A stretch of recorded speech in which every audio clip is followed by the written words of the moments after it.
반갑습니다. 우리 성경 말씀 요한복음 17장 3절에 있는 말씀을 보겠습니다. 요한복음 17장 3절입니다. 제가 읽겠습니다. 영생은 곧 유일하신 참 하나님과 예수 그리스도를 아는 것이니이다. 여러분 추석 명절 잘 보내셨습니까? 예. 다른 들리는 소문이 안 좋은 소문이 없는 거 보니까 다 잘 보낸 것 같습니다. 감사합니다. 또 모처럼 비도 내리고 참 좋은 안식일입니다. 제가 오늘 이 말씀을 얼마만큼 여러분에게 잘 전달되게 할지 기도하고 또 기도하고 이렇게 준비를 해왔지만은 잘 모르겠습니다. 아무쪼록 여러분의 마음에 큰 변화가 일어나게 되었으면 참 좋겠습니다. 여러분, 목사님이 설교하는 내용이 무엇인지 정확하게 알고 계십니까? 우리 목사님이 오신 지가 상당히 오래됐는데 제법 몇 개월이 지났죠. 그런데 그 쭉 설교하신 설교 내용이 무엇인지 정확하게 아십니까? 매주 다른 말씀 설교하시는데 그 말씀의 뜻은 같다는 것을 알고 있습니까? 매주 똑같은 찬미 몇 장 부릅니까? 383장 부르지요. 그렇죠. 여러분 이 찬미체 안 보고 그 찬미 부를 수 있습니까 이제? 그 찬미가 어떻게 돼요? 예수만 바라보시, 예수만 쳐다보시, 또 예수만 생각하시, 예수만 신뢰하시, 예수만 품어보시, 예수만 모셔보시. 믿음의 주 대신 예수만 바라보세 이렇게 되잖아요. 그 찬미 부른 목적이 우리 목사님이 설교하시는 게 예수에 대한 설교를 하십니다. 오늘 제가 읽은 요한복음 17장 3절의 말씀이 영생은 곧 유일하신 참 하나님과 예수 그리스도를 아는 것이라고 했습니다. 제가 태어나서 한 5살 때부터 교회를 댕겼다고 본다면 거의 60년을 교회를 다녔는데 내가 그럼 예수님 잘 알까요? 잘 모릅니다. 정말 잘 몰라요. 여러분, 우리가 예수 그리스도를 모르면 교회 와서 예배 드리는 것이 왔다가 갔다가 이렇게 됩니다. 왔다가 갔다가 60년 동안 제가 왔다가 갔다가 그런 교인인가 모릅니다. 여러분, 우리는 예수님을 얼마나 알고 있을까요? 재림 교인들만큼 예수님을 잘 아는 기독교인들도 없지 않을까요? 제가 그 장로교 장로님을 아는 분이 있는데 장로님 성경 연구합니까? 그러니까 목사님 말씀 들으면 되는데 성경 연구를 모르고 성경 연구를 하기고 이래요. 그렇습니다. 우리 재림 교인들은 성경 연구 많이 하지 않습니까?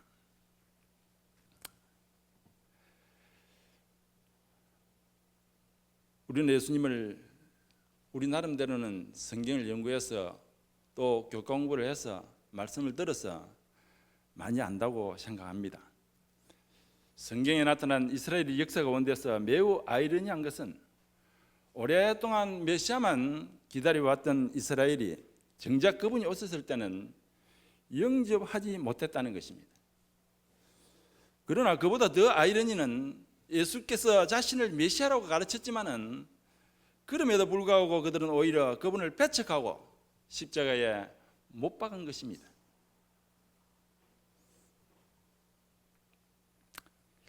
개인적으로는 그 이스라엘 백성들이 개인적으로는 일평생, 국가적으로는 1500년, 구속사적으로는 4000년을 기다렸던 메시아가 아닙니까? 왜 그들은 메시아를 알아보지 못했을까요?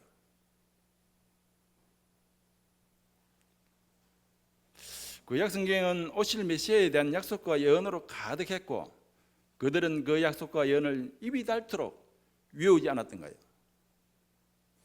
그분의 이적과 기사만 봐도 그분이 메시아임이 확실한데 그들을 누가 눈물게 했단 말인가요?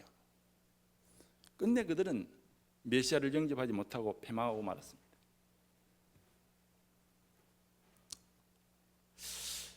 메시아가 어떻게 오셔서 어떤 일을 할 것인지 정확하게 알지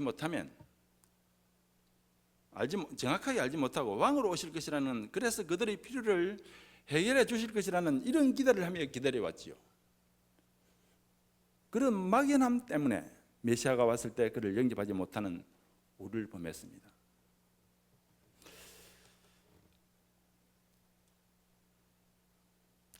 제가 이번 추석 때에 우리 아들이 작은 추석날 오후에 왔더라고요. 그래서 아들아, 내일 그 추석날 아침에 산소에 좀 가자. 그러니까 예, 가입시다 이러더라고요. 그래서 이제 뒷날 아침에 밥을 먹고 산소 갈 거라고 밖에 놓으니까 따라 나와요. 우리 손자하고 서 있어 이제 갈 거라고 나왔는데 아버지 밖에 수가 있습니까? 이러더라고요. 그래서 있다. 물을 좀 담아갔으면 좋겠다는 거예요. 그래서 그 스펀지 하나하고 바켓에 물을 가득 담아가지고 싣고 갔습니다. 물을 마으려고 가져가네 내가. 그러니까 가면서 내가 물을 마으러 가져가네. 그러니까 작년 추석 때에 우리가 벌초를 하고 그 비온 뒤가 돼서 그 풀을 이렇게 뽑은 큰 풀을 뽑은 적이 있는데 그 흙이 튀어서 막 비석에 묻었어요. 그래서 그걸 그냥 장갑을 닦아버리니까 막 얼룩져서 엉망이에요. 그래서 그 닦으러 한번 와야지 한 긴데 못 가서 이제 추석날 작년 추석에 우리 아들하고 갔는데 그 흙이 많이 묻어 있는 것을 보고 올해도 그럴 것이라고 생각하고 물을 가져가자는 것입니다. 그래서 이제 가져가서 제가 아들하고 둘이서 그 닦는 것을 가만히 보고 있으니까 저 비석을 왜 저놈이 저걸 닦으려고 저럴까 하는 생각이 들면서 그것은 아마도 뭐 작년에 그런 좀 좋지 않은 모습이 되어 놓으니까 닦기도 하겠지만은 제 생각에는 할머니 손에 걷기 때문에 우리 할머니가 누워 있는 이 비석이 할아버지 할머니 누워 있는 비석이 더러워져서 이걸 닦고 가는 것이지 많이 편다 이렇게 생각한 것 같아요. 그래서 그것을 제가 보다가 사진을 하나 찍어갖고 오기는 왔는데 우리가 그렇습니다. 성묘를 왜 갑니까? 우리의 조상들을 잊어버리지 않기 위해서 어디에 누워 있는지 그것이 우리 조상들이 누워 있는 곳인지 정확하게 알기 위해서 또 내가 죽고 나면 그 다음 대가 그 산소를 잊어버리지 않기 위해서 가는 거 아닙니까?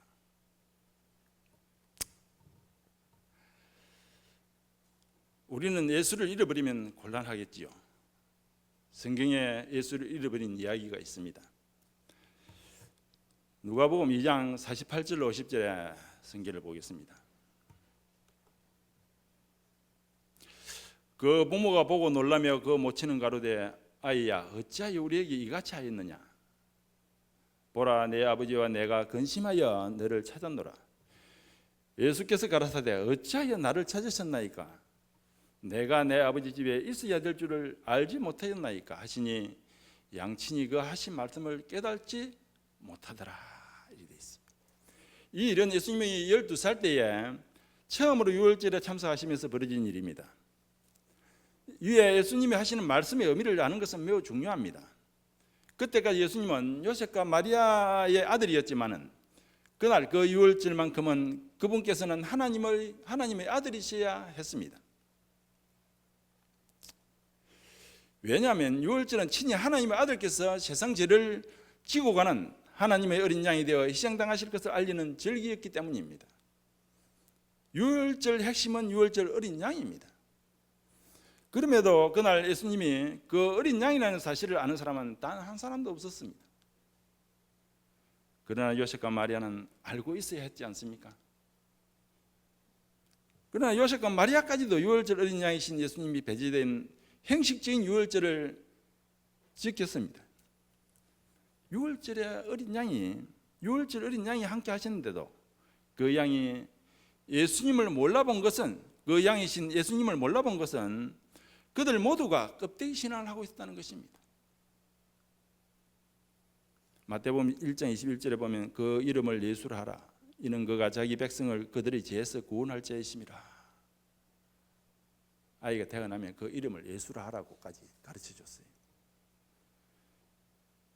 잉태되었을 때 이미 구속주 메시아라는 기별을 마리아는 받았습니다. 그런데도 아무 생각 없이 아이를 키우고 있었죠. 오늘 우리에게 경각심을 갖게 하는 말씀입니다. 우리도 그저 왔다 갔다 하는 신앙인이라면 그분을 만날 수 없지 않겠습니까? 곁에 있어도 말입니다. 모든 유대인은 메시아를 몰라봤고 마리아와 요셉은 메시아를 잃어버렸습니다. 그들의 신앙은 구주가 없는 신앙이었습니다. 구주가 없다는 말은 구주를 모른다는 말이요, 구주를 모른다는 것은 구원이 없다는 뜻입니다. 여러분이 가만히 생각해 보면 내가 그 중에 한 사람일 수 있습니다.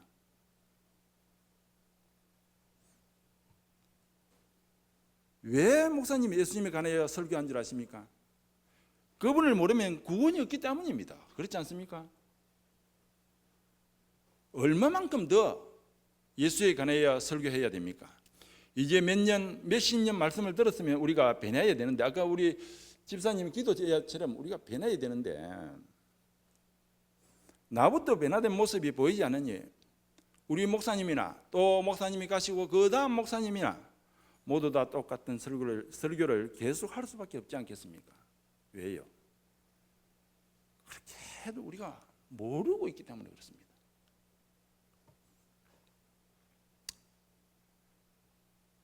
마리아와 요셉만 예수님을 잃어버린 것이 아닙니다.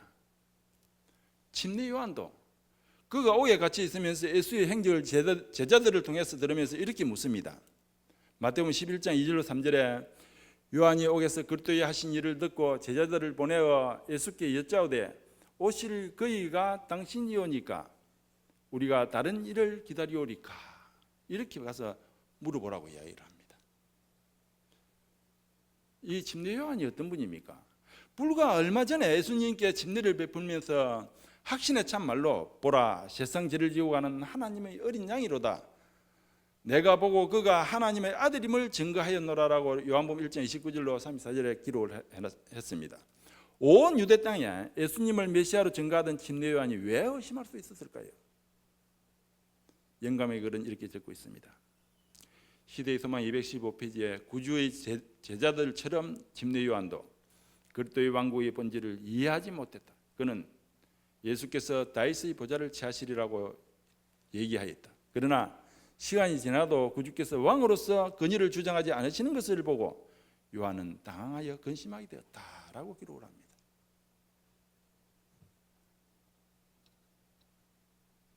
마태복음 11장 4절로 5절에 보면 예수께서 가라사대 너희가 가서 듣고 보는 것을 요한에게 구하되 소경이 보며 안전뱅이가 걸으며 문둥이가 깨끗함을 받으며 기머리가 들으며 죽은 자가 살아나며 가난한 자에게 복음이 전파된다 하라. 이렇게 이야기를 합니다.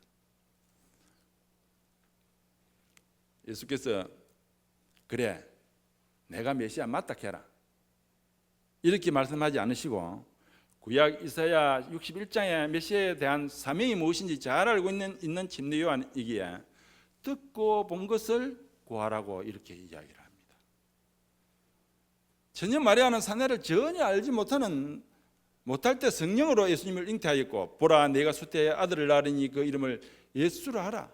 저가 큰 자가 되고 지극히 높으신 이의 아들이라 일컬을 것이요 주 하나님께서 그 조상 다윗의 위를 저에게 주시리니 야곱의 집에 왕노릇 하실 것이며 그 나라가 무궁하리라 라고 천서로부터 그 아들이 누구인지에 대해서 마리아는 들었습니다.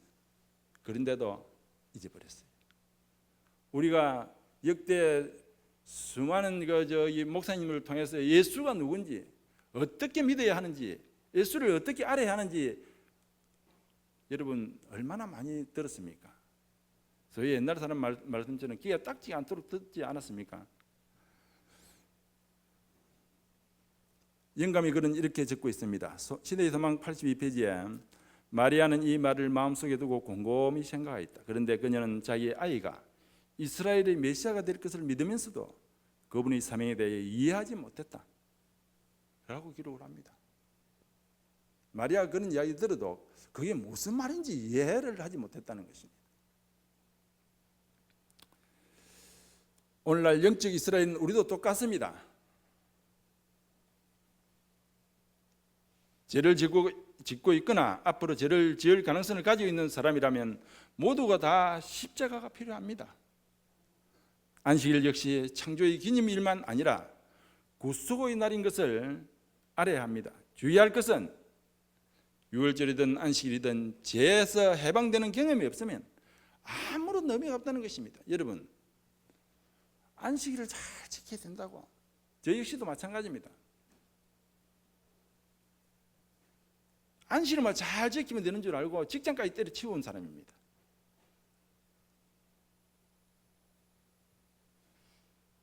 그러나 그 안식일이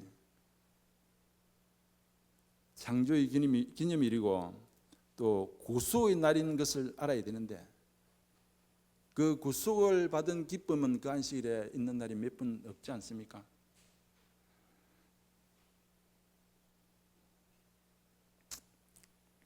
영감의 글 시대의 소망 30페이지 이렇게 이야기합니다. 메시아의 강림을 갈망하였지만 유대인들은 메시아의 사명에 대해서 참된 개념을 전혀 갖지 못하였다. 메시아에 대한 메시아의 강림을 갈망하였지만 유대인들은 메시아의 사명에 대하여 참된 개념을 갖지 못했다. 그들은 죄로부터 구속이 아니라 로마로부터 해방 얻으려고 애썼다. 그렇게 했습니다. 예수님 당시 이스라엘은 은혜의 왕국과 영광의 왕국을 구분하지 못했어요. 오늘 우리도 마찬가지입니다. 우리 여러분이 은혜의 왕국과 영광의 왕국을 여러분 우리가 구별 잘합니까? 잘해야 돼요. 은혜의 왕국은 초림으로 이루어지는 것이며 영광의 왕국은 재림되어 이루어지는 것입니다. 영광의 왕국인 하늘나라에 들어가기 위해서는 먼저 은혜의 왕국이 내 죄된 심령 안에서 시작되어 죄된 본성에서 구원을 받아야 한다는 진리는 그들의 무지와 편견으로 인해 가려지고 말았습니다. 시대의 소망 30페이지에 또 이렇게 기록되어 있습니다. 이스라엘 나라를 회복시킬 자가 오기를 갈망했다. 그들은 예언을 연구하였으나 영적 통찰력이 없었다. 이리하여 그들은 그리스도께서 초림을 위하여 초림하시어 굴욕을 당하실 것을 가리키는 성경 구절들을 간과하였으며 그리스도의 재림의 영광을 언급하는 성경 구절을 잘못 적용하였다라고 기록을 합니다. 여러분, 우리는 왜 예수 믿습니까? 왜 예배에 참석합니까? 서울에 있는 저희 큰형님이 교회를 안 다녀요. 그래서 어느 날 전화가 와서 제가 형님 이제는 우리 부모님들이 믿던 거 예수님 좀 믿고 사시죠. 그랬더니 우리 형님이 대뜸 하는 말이 나 예수님 믿는다. 그래요? 놀라서 제가 그러니까 나 예수님 부인하는 거 아니냐? 예수님 믿고 있어. 다만 교회를 안 갈 뿐이지.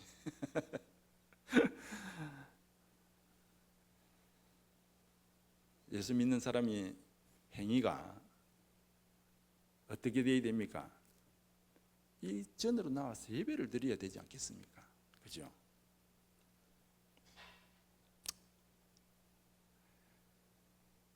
그래서 그들은 메시아를 알아보지 못하고 십자가에 못 박은 것입니다. 그러나 그들보다 더 심각한 문제는 하나님의 남은 교회입니다.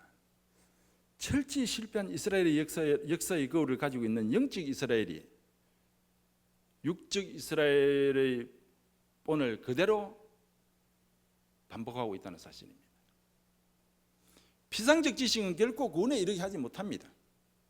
아마도 안식일을 잘 지키면 구원이 있다더라, 이것까지는 안 된다는 것입니다.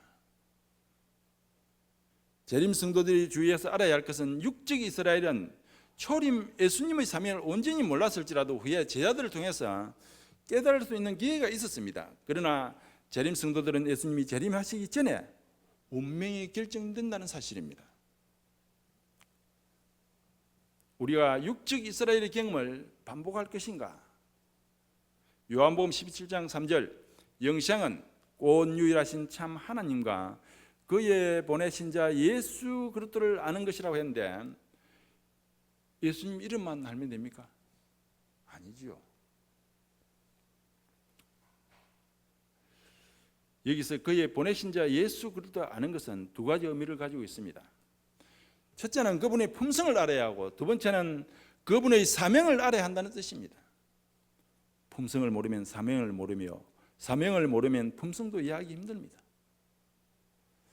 굳이 순서를 말한다면 그분의 사명부터 알아야 그분의 품성을 알 수 있다는 것입니다. 왜냐하면 그분의 사명은 모두 그 품성의 행위들이기 때문입니다. 이 두 가지를 정확히 모르면 우리는 육적 이스라엘의 실패를 반복할 수밖에 없습니다. 우리의 품성에 예수 그리스도의 품성이 묻어 있지 않으면, 가슴을 후벼 파는 세리 같은 고백이 없으면 육적 이스라엘의 길을 걸을 수밖에 없습니다. 여러분이 오늘 이 안식일이라서 하나님이 전에 이렇게 비를 맞고 이렇게 오시는데, 오늘 드리는 예배 속에서 예수님을 만나는 경험을 하지 못하고 내일 설교 예배 시간에도 예수님을 만나는 경험을 하지 못하고 비만 이렇게 맞고 옷만 버리고 또 집에 가서 옷 갈아입고 무슨 의미가 있겠습니까? 이게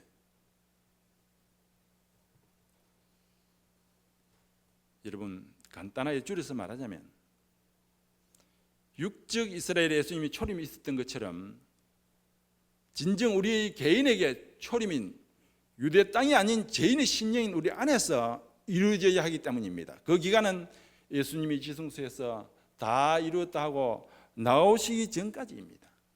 여러분, 시간이 많이 남은 것 같지요? 많이 안 남았습니다.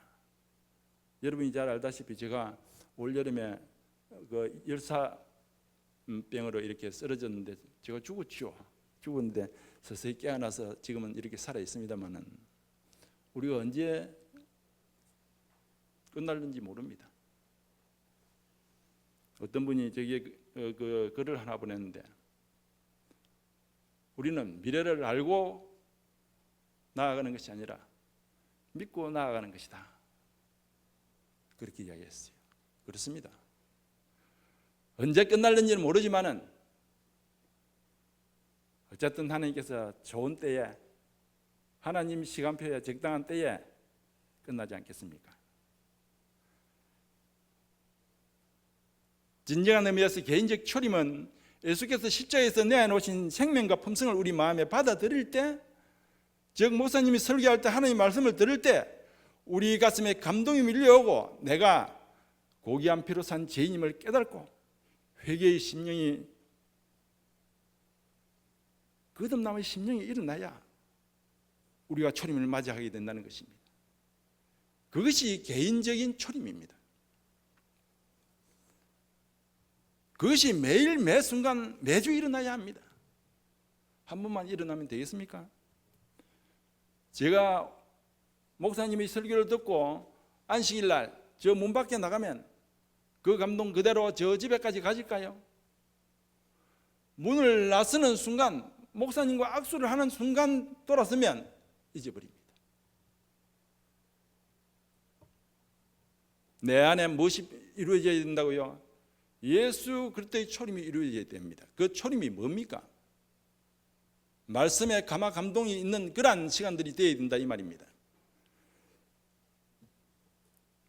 예수님이 꼭 내 안에 초림하셔야 하는 이유가 여기에 있습니다.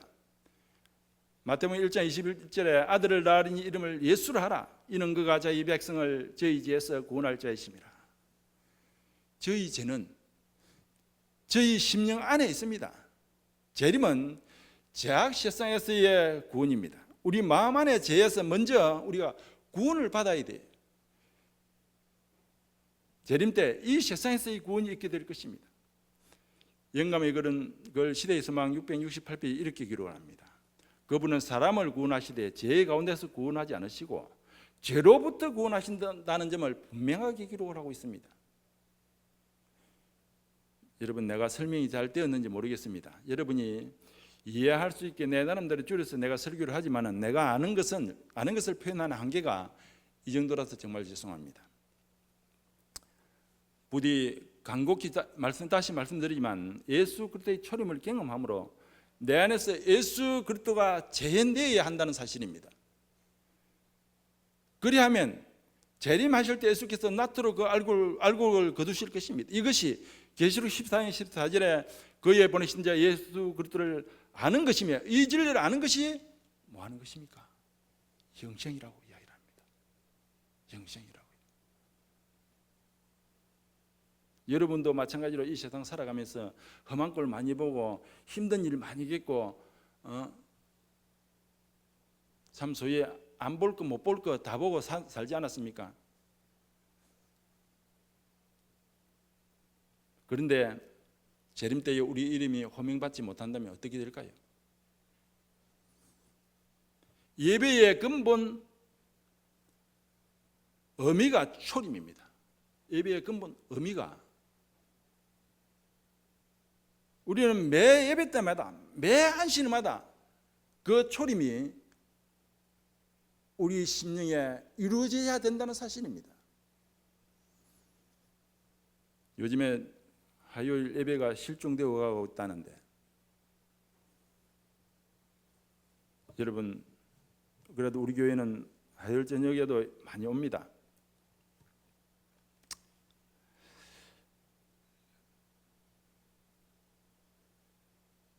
우리가 자연계를 볼 때나 말씀을 듣거나 읽을 때 감동이 없으면 내가 준비되지 못해서 예수를 만나지 못한 것입니다.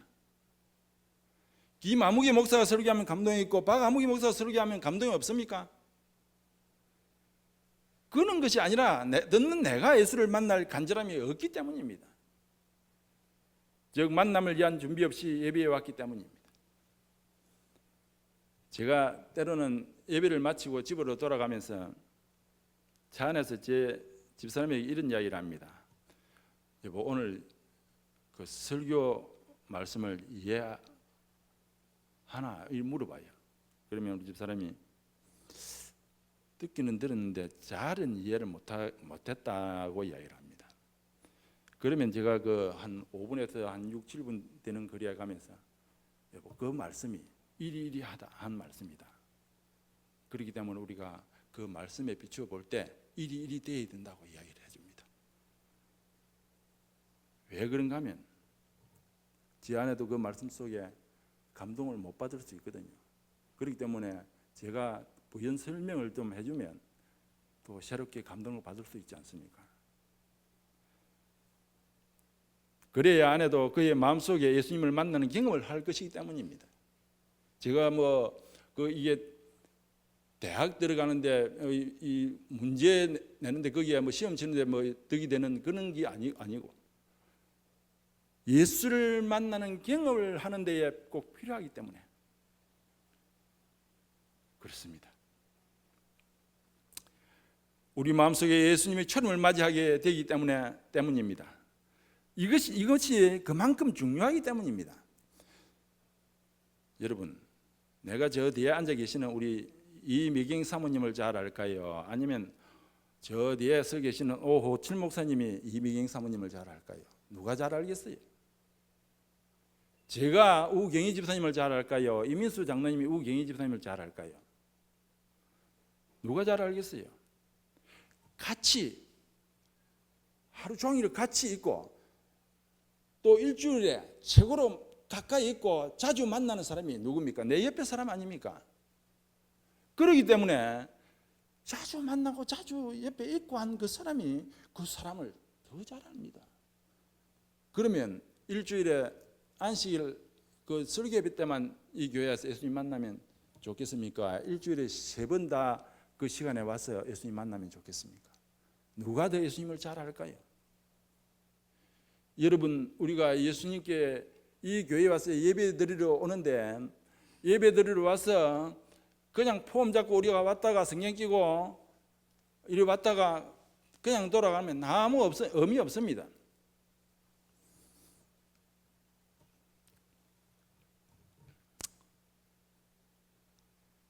옆에 그리고 자주 만나야 그 사람을 더 잘 압니다. 그렇듯이 우리가 일주일에 3번이지만은 3번이 문제가 아니죠. 우리는 매일 아침마다 조석으로 드리는 예배 속에서도 예수님을 만납니다. 이렇게 자주 만나면 예수님을 알 수 있고, 알면 내가 예수님의 품성으로 닮아갈 수 있지 않겠습니까? 왜 부부가 같이 살면 많이 닮아 보인다고 이야기를 합니까? 자꾸 만나니까, 자주 보니까, 옆에 있으니까, 쳐다보는 그 사람이니까, 쳐다보는 사람이 그 사람뿐이니까. 큰 바위 얼굴 사람처럼 쳐다보면 서로가 닮아가게 돼 있죠. 우리가 예수를 자주 만나면, 자연계에서도 만날 수도 있고 말씀 속에서도 만날 수도 있지만은, 자주 만나면 우리도 어쨌든 우리의 10년을 가진 우리지만은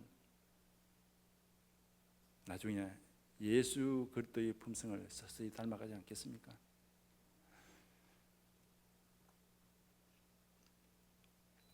재림 때 내가 구원을 받을 것인가? 우리는 걱정할 필요가 없습니다. 그것은 우리의 영역이 아니고 하나님의 영역이기 때문입니다. 우리가 재림맞이에 의해서는 어쨌든 우리의 본성으로부터 구원의 경험이 있어야 하는데, 그것이 말씀을 읽거나 듣거나 할 때 감동이 일어나고, 그래야 회개할 마음이 되고 그분의 은혜에 젖는 경험이 일어나는 일이 매일 매 순간 매 예배 때마다 일어나는 일이 우리 각자가 경험하는 초림입니다. 초림은 매일 일어나야 하고 내가 죽을 때까지 일어나야 합니다. 한 번만 일어나면 되는 것이 아니라고 했죠. 여러분이시여, 우리가 돈을 버리고 명예를 얻고 부귀영화를 누리는 것도 좋겠지만, 우리의 생명이 언제 끝날지 모르는 정말 바람 앞에 등불 같은 이런 우리들 아닙니까? 우리가 누굴 만나야 돼요? 예수 그리스도를 만나야 됩니다. 그분을 만나서 우리가 그분을 닮아갈 수 있어야 되고, 그분에 감동해야 되고, 그분에게 젖어들어야 합니다.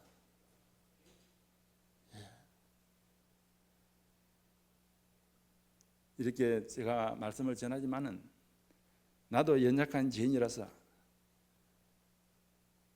계속해서 예수님의 초림을 제가 경험하지 못하는 경우도 있습니다.